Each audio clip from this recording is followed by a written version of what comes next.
దురదృష్టం ఏంటంటే తిరుమల శ్రీవారి లడ్డూ ప్రసాదంలో జంతువులు కలిసిందని చంద్రబాబు నాయుడు గారు ఒక ముఖ్యమంత్రి స్థానంలో ఉండి ఆరోపణలు చేసిన నేపథ్యంలో తిరుమల శ్రీవారి ఆలయ ప్రతిష్టను కోట్లాది మంది భక్తుల మనోభావాలను దృష్టిలో ఉంచుకొని నేను సుప్రీంకోర్టులో నేరుగా రిట్ పిటిషన్ ఫైల్ చేశాను. నా తర్వాత ఇద్దరు ముగ్గురు కూడా హిందూ ఆర్గనైజేషన్ తరఫున ఫైల్ చేయడం జరిగింది. అలాంటి నాపై తప్పుడు ఆరోపణలు చేసి విష ప్రచారాలు చేస్తున్నారు. ఈరోజు నేను తప్పు చేసిన వ్యక్తినైతే నేనెందుకు సుప్రీంకోర్టులో పిటిషన్ దాఖలు చేస్తాను? లడ్డూ ప్రసాదంలో వెజిటబుల్ ఫ్యాట్ కలిసిందని మొదట ఈవో అన్నారు ఆ ఇన్సిడెంట్ జరిగినప్పుడు. కాదు, జంతువులు కొవ్వు కలిసిందని చంద్రబాబు నాయుడు గారు అన్నారు. చివరికి లడ్డూ ప్రసాదంలో కలిసింది వెజిటబుల్ ఫ్యాటా లేక జంతువుల కొవ్వా అన్నది ఇప్పటి వరకు క్లారిటీ రాలేదు. కల్తీ జరిగిందని ఆరోపణలు ఎదుర్కొంటున్న నెయ్యి ట్యాంకర్లు అసలు లడ్డూ ప్రసాదం తయారీలోకి వెళ్ళాయా లేదా అన్న దానిపైన కూడా క్లారిటీ లేదు. ఏరియా 4 ట్యాంకర్లు ఏవైతే సప్లై చేశారని ఆడిటెడ్కి అని రిమార్క్ వచ్చిందో వాటి మీద ఇంతవరకు కూడా క్లారిటీ రాలేదు.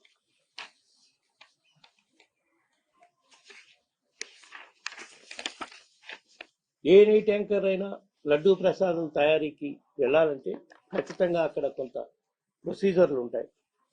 ప్రొసీజర్ ప్రకారం ల్యాబ్లో పరీక్ష చేయాల్సి ఉంటుంది. స్టాండర్డ్ సరిగా లేకపోతే వెంటనే వాటిని వెనక్కి పంపే సాంప్రదాయం ఎప్పటి నుంచో నడుస్తుంది. అదేవిధంగా 2014 నుంచి 19 వరకు చంద్రబాబు గారి టైంలో కూడా కొన్ని ట్యాంకర్లు వెనక్కి పంపారు. మా పీరియడ్లో కూడా క్వాలిటీకి ప్రకారం లేని ట్యాంకర్లు మా పీరియడ్లో కూడా చాలాసార్లు ఆ విధంగా 14 సార్లు 15 సార్లు 2019 నుంచి 24 మధ్యలో కూడా కొన్ని ట్యాంకర్లు వెనకడం పంపడం జరిగింది. ఇన్ని ల్యాబ్ టెస్టులు ఉంటే మరి ల్యాబ్ టెస్టులు ఉండగా ఈ ల్యాబ్లో పరీక్షలు అవుతున్నప్పుడు కల్తీన ఏ రకంగా ప్రసాదం తయారీలోకి వెళ్ళగలుగుతుంది?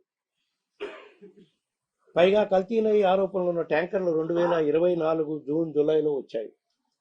ఆ నెయ్యి లడ్డు ప్రసాదంలో కలిసిందని టీడీపీ ఆరోపణలు చేస్తుంది. వారి ఆరోపణ ప్రకారం చూస్తే అప్పుడు చంద్రబాబు గారే అధికారంలో ఉన్నారు జూన్ జూలై 2024. మరి ఎవరి మీద బురద జల్లుతున్నారు? SIT charge sheet June July SIT charge sheet ప్రకారం సిట్ వాళ్ళు ఇన్వెస్టిగేషన్ చేసేటప్పుడు ఫస్ట్ ఛార్జ్ షీట్ వాళ్ళు ఫైల్ చేయడం జరిగింది.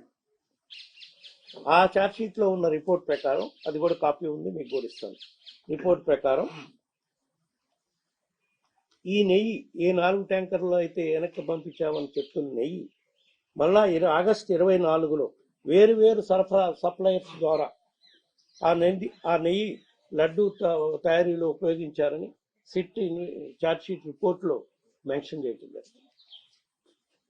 మరి అప్పుడు ఆ నెయ్యి లడ్డు తయారీలో ఉపయోగించారు కదా, మరి ఇప్పుడు ఉన్న చంద్రబాబు గవర్నమెంటే కదా. మరి ఆరోపణ నిజమైతే ఈ తప్పుకి ఎవరు బాధ్యత? దీనికి కూడా మేము బాధ్యతేనా? చంద్రబాబు ప్రభుత్వం దాటి అందులో ఉన్న టీటీడీ అధికారులదా, టీటీడీ పెద్దలదా? వీటన్నిటికీ ల్యాబ్ బేసిక్గా పెడుతున్నాం.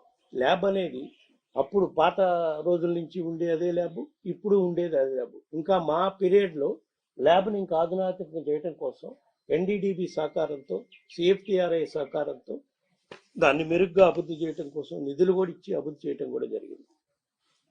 ఇవన్నీ ఉండగా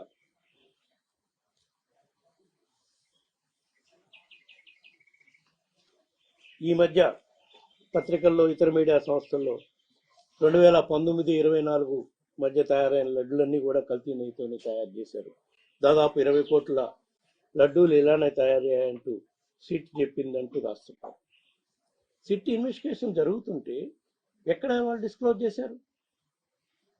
ఇన్ని వేల లడ్లు కల్తీ ఆల్టెడ్ గీతో తయారైనాయి అని.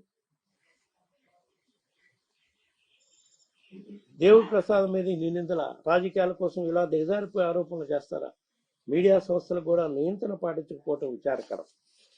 తిరుమల క్షేత్రానికి నెయ్యి సరఫరాపై ప్రతి 6 నెలలకి టెండర్ ప్రక్రియ జరుగుతుంది. 2024 జూన్ జూలైలో తిప్పి పంపిన 4 ట్యాంకర్లు సంబంధించిన టెండర్లో పాల్గొని నెయ్యి సప్లై చేయడం అనేది జూన్లో మొదలైంది. అంతేకాకుండా ఆ కంపెనీకి తిరుమలకి సప్లై చేయడం కూడా అదే తొలిసారి. ఏదైతే జూన్ జూలైలో ఆల్రెడీకి సప్లై చేశారని, అది ఆ కంపెనీ పేరు యార్ డైరీ. ఏ రకంగా ప్రస్తావనలో ఆ కంపెనీ తిరుమల సప్లై చేయకుండా సప్లై చేయడం కూడా అదే తొలిసారి. 19-24 మధ్య ఏ రకంగా ప్రస్తావనలో కల్తీ నెయ్యి కలిసిందని చెప్పగలుగుతున్నారు దాన్ని బేస్ చేసుకుని. పైగా టీటీకి నెయ్యిని ఒకే సంస్థ నుంచి నెయ్యి సప్లై ఎప్పుడు చేయలేదు, ఎందుకంటే అంత క్వాంటిటీ ఒకే సంస్థ ఎప్పుడు సప్లై చేయలేదు కాబట్టి. కనీసం 3-4 సంస్థలు ఉంటాయి. మరి ఏ రకంగా ఇలాంటి తప్పుడు ప్రచారం చేయగలుగుతున్నారు? చంద్రబాబు హయాంలో కూడా నాణ్యత ప్రమాణాలు లేవని దాదాపు ఇందాక చెప్పాను మీకు. 15 సార్లు 18 సార్లు ట్యాంకర్లు వెనక పంపారు. అదేవిధంగా మా పీరియడ్లో కూడా కొన్నిసార్లు వెనక పంపడం జరిగింది. అలాగే ట్యాంకర్లు తిప్పి పంపాం మా పీరియడ్లో కూడా. నేరుగా ఒకసారి నాకు కంప్లైంట్ వస్తే పరీక్షలు చేయించి సంబంధిత కంపెనీని కూడా బ్లాక్ లిస్ట్లో పెట్టడం జరిగింది. అట్లాంటి ఉద్దేశాలకు పోవాలనుకుంటే కంపెనీని బ్లాక్ లిస్ట్లో ఎందుకు పెట్టాల్సిన అవసరం ఉంటుంది మాకు?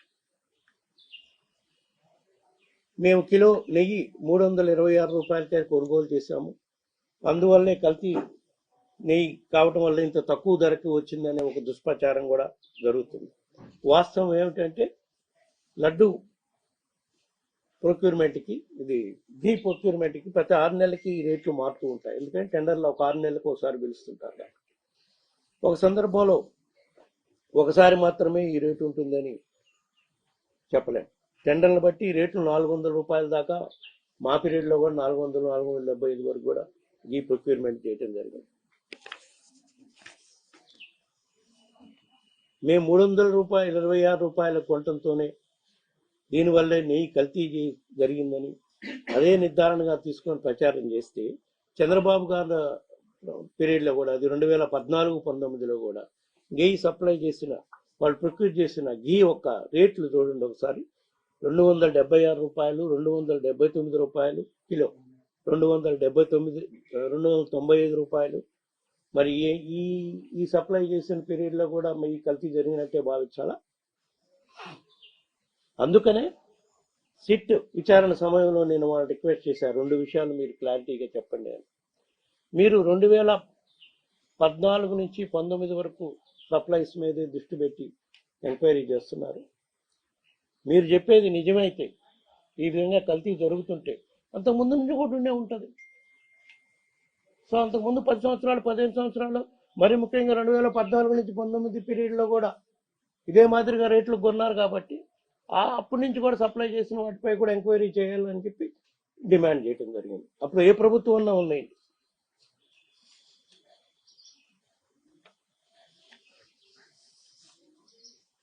ఇంత జరిగినా కూడా మొన్న రీసెంట్ సెప్టెంబర్ 2024లో టీటీడీ వాళ్ళు 475 రూపాయలకి ఘీ ప్రొక్యూర్ చేశారు.